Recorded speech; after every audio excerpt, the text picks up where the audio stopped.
Microscopic Milton is very small indeed.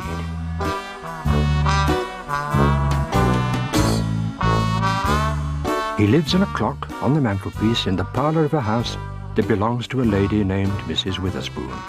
No one knows he's there, apart from Milton's friend Douglas, who spends most of his time asleep in front of the fire, and, of course, you.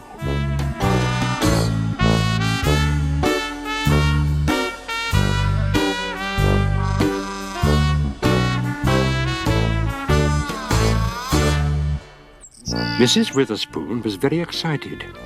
The postman had just delivered a very interesting parcel. "It's from my nephew in London," she said as she quickly unwrapped it. "I wonder what it is."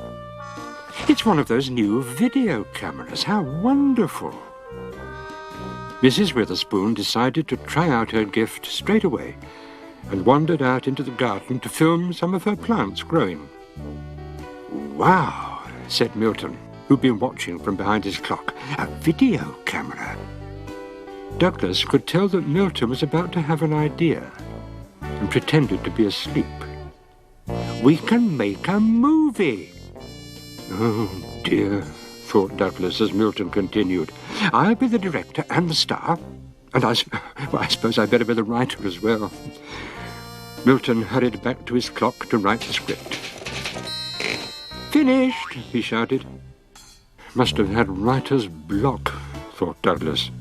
"It's called The Dog That Ate New York, and you, Douglas, get to play the title role." "I'm not really that hungry," thought Douglas. "It's about a giant dog from outer space who comes to Earth and frightens everyone," continued Milton. "It's got everything: action, drama, space monsters, car chases, explosions, you name it." It all sounded a bit too exciting for Douglas, but he agreed to help anyway. Mrs. Witherspoon had finished filming the garden. "I managed to get some very interesting shots of a sparrow," she told Douglas as she placed the camera on the table. "I'm just popping over to Mrs. Whittaker's for coffee," she said. "I won't be long." "Right," said Milton as soon as she'd gone. "Let's get to work. You grab the camera and I'll get the glue. We have a city to build." "There," said Milton when they'd finished. "An exact scale model of New York City right down to the last detail." "I'm glad I don't live in New York," thought Douglas. "Scene one," shouted Milton. "The alien spaceship lands on Earth. Places, everyone. Now when I shout action, you drop it. Rolling and action." "No, no," shouted Milton, who was a very bossy movie director. "I need more feeling. Let's try again. Now, when I shout action, you... Cut!" It was time to shoot some action scenes, and Milton added a spot of makeup to Douglas so that he looked more like a space dog.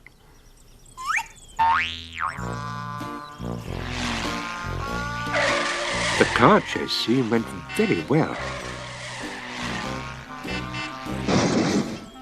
And the explosions using balloons full of flour were very convincing.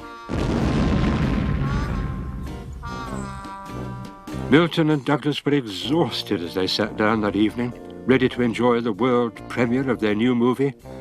Mrs. Witherspoon had invited Mrs. Whittaker and a few more friends round to enjoy her film about the garden. "Just wait until they see The Dog That Ate New York," whispered Milton. Mrs. Witherspoon switched on the video, but nothing happened. Just an empty, blank screen. "Oh, silly me," she said. "I've left the lens cover on." Probably just as well, thought Douglas. "I don't think I could have handled the fame."